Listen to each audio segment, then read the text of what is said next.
Hey, what's up? What's going on? Welcome to another episode of English with Dane, a show designed for you to practice your English. As always, I'm your host, Dane, and you can find me on Instagram and Twitter at English with Dane. On today's show, I'm going to share some teaching experiences with you, things I've learned along the way and that have helped me a lot, and things that I'm still working on, right? Things that I'm still trying to improve. So let's jump in. You are listening to the 10th episode of English with Dane. Hit it.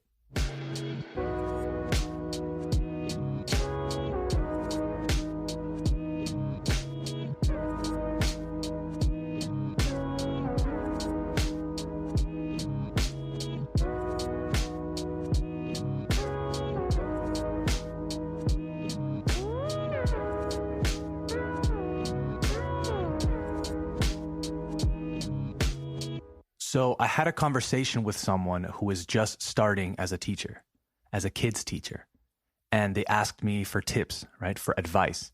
And I only had around 5 minutes to talk to them. So it was very difficult for me to give them advice in 5 minutes without overwhelming them, right, without saying so much that they don't listen to anything. So I thought I would talk about it here, and then they could listen to the episode. So this is for any new teachers, and maybe it will help some more experienced teachers too. I'm constantly learning from other teachers, some with more experience and some with less experience. And I think that this is a job that everyone does very differently. And it's important to adapt your techniques because you need to be ready to teach different types of students. So these are things that I've learned and things that I've realized over the years.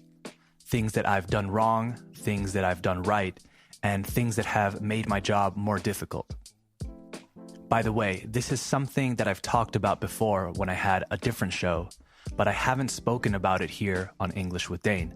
So if you're a teacher, hopefully this helps. And if you're not a teacher, I still think that you can get something from this, that you can take something from this, maybe in terms of just dealing with kids in general. Oh, and I say kids, but really I'm talking about children from ages like 7 to 17. So kids, teenagers, or young adults, whatever you want to call them.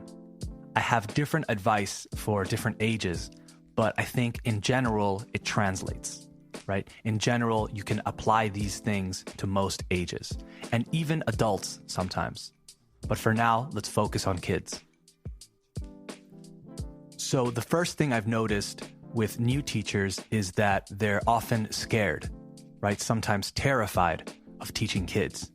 And I understand that a lot of those nerves are because they don't have much experience, and speaking in front of a room full of people, regardless of the situation, so no matter the situation, can be very intimidating, even if it's only kids, and sometimes especially if it's only kids. That's what happened to me the first time that I had to do it. I'm usually someone who is pretty good with kids, right? And it was a terrifying thought. So I can't imagine for those people who aren't very good with kids and find themselves in this situation. So my first class ever was with 8-year-olds, and I had to teach them for 2 hours. And I was so nervous before class that I couldn't eat. I was going through every possible scenario in my head, worrying about all of them. I was worried that they weren't going to like me. I was worried that there would be a fight or something and that I wouldn't know how to react. I was worried that I wouldn't be able to explain things correctly. I was worried that they would be bored, but also that they would be too energetic and I wouldn't be able to control them and things like that. But I think that the thing I was worried about the most was them liking me. Them thinking, oh, hey, Dane is cool. We like Dane. Yes. And this was my first big mistake, right? My first error. As stupid as it sounds, I was so worried that I didn't realize that my job was to teach them. I went into my first class thinking that my job was for them to like me. And that was the advice that I gave my friend the other day. I only had a few minutes to give her advice, so I decided to keep it simple. I told her, if you go into that class worried that they'll like you, and with that being your top priority, then it's going to be more difficult for you in the long run. In other words, you might have a good class today, but your next classes will be more difficult. It's an easy concept to understand, but a difficult concept to implement, right? A difficult thing to actually do, not to care if your students like you. Most of us, when we meet new people, we care if they like us, right? Nobody likes to feel disliked, especially hated. Everyone enjoys being liked. I'm sure there are some exceptions, but in general, most of us like to be liked. So when I told her this, she seemed a little bit confused. But I quickly told her that it's better if your students respect you first and like you later. Because if you try to make those things happen the other way around, you will fight an uphill battle, right? You will be in a more difficult position. She told me not to worry, that she didn't care if they liked her. And then I insisted, because it's one thing to say that you don't care, but when you walk into that class and you see these little people sitting down, looking very innocent and nervous, it's very difficult to not care if they like you. It's very difficult to be strict. So my first few months teaching children was a very eye-opening experience. Eye-opening means like revealing. So it was a very revealing experience that showed me a lot of things that I didn't know. Not only about teaching, but also about myself. And that's something that I tell people from time to time, that you don't really know yourself until you've taught, right? Until you have tried to teach people. I believe that if you can't teach something to a 9-year-old, maybe you don't know it as well as you think. Let me repeat that. If you can't teach something to a 9-year-old or a kid who is 9 years old, you don't know it as well as you think. Obviously, there are exceptions. So it becomes an interesting game in a way, trying to teach something that you think is obvious to someone who doesn't even know anything about it. I realized that it's not only about using easy words. You have to start with an easy idea and build the concept around it. So you quickly realize that there are some concepts that you think are clear in your head, but when you try to put them into words, you can't. So sometimes you have to prepare explanations ahead of time, write them down, etc. Another thing I learned has to do with the first thing I mentioned, about wanting the kids to like you. So before I mentioned that you have to not care if they like you or not. And part of that is being strict. As a teacher, being strict is one of the most important things. It's going to make your classes better, it's going to make your students learn more, it's going to make your job easier, and it's going to make your students like you. I think that it is extremely important to create a good environment in class. An environment in which learning happens easily. If you focus on creating a proper environment, it's better for everyone involved, and being strict is a huge part of creating that environment. Now, I have to stop here for a second and make something very clear. Being strict is not the same thing as being mean. You can be nice and also strict. And I think that is something that some teachers have a difficult time with. It was a problem that I had when I started, so I assume that I wasn't alone in that. If you make rules for the class, then your students know where the boundaries are. If you want to be the teacher with no rules, then good luck, because then your students will push the boundaries and your class will be chaos. Chaos can be good sometimes, but if you can control it, right? Controlled chaos. Maybe an oxymoron, but you know what I mean. So, boundaries. Having boundaries means that you have to enforce them. If one of your students breaks a rule or pushes a boundary too much, you have to tell them. You have to say, no, you can't do that. And this can be a very awkward moment, right? An uncomfortable moment. But these moments are actually really important. because how you react in these moments will set the tone, right? Will contribute to building that environment. How you react in these moments will make the kids understand who you are and how you operate. So it's easy to let things slide, right? To let something slide means to let it happen without any consequences. Like if a student insults another student and you don't say anything, you are letting it slide. So it's easy to let things slide, but you have to be super careful with this. Because as they say, it's a slippery slope, which means once you let something slide, once you let something happen without saying anything, without consequences, next time it will be more difficult to control the situation. So back to the environment thing. From my experience, creating an environment should be your top priority for the first few classes. That's how you should spend your energy.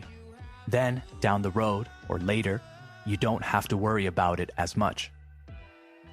If you get a new student, it will be easy for that student to get used to the class because they will see how other students react and they will adapt. So this might be a strange example because I'm going to compare children to dogs, okay? But it's more of a behavioral observation. So an observation that has to do with behavior. So I'm comparing behavior, not saying that children are dogs, okay? Have you ever seen that show called The Dog Whisperer, El Encantador de Perros, here in Spain, with this guy called Cesar Millán? So sometimes when he thinks a dog needs to be rehabilitated, he takes it and introduces the dog into his pack, right? Into his group of dogs. He has this big place with like 40 dogs or something. And they're all good dogs that know how to behave, that know the rules, that know how to interact with each other in a positive way.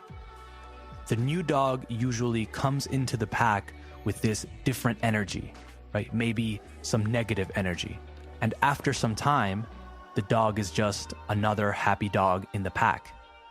Now, obviously, children are more complicated, but this is a principle that I think about when it comes to my students. It's not uncommon to have a new student in the middle of the term. Sometimes you have worked on the dynamic of your class, right? You have worked on the environment, and a new student comes in and he or she disrupts that environment. This is a common situation, but it's also an interesting situation. But the thing that you have to remember is that you are the adult in the room. You are the teacher, and it's your decision if that student breaks the dynamic, if that student disrupts the environment that you have created. If you created a really strong environment, that student will adapt. But if the environment that you created is weak, so not strong, then the whole class is in danger, right? Not physical danger, obviously, but what I mean is that your class may stop being under your control.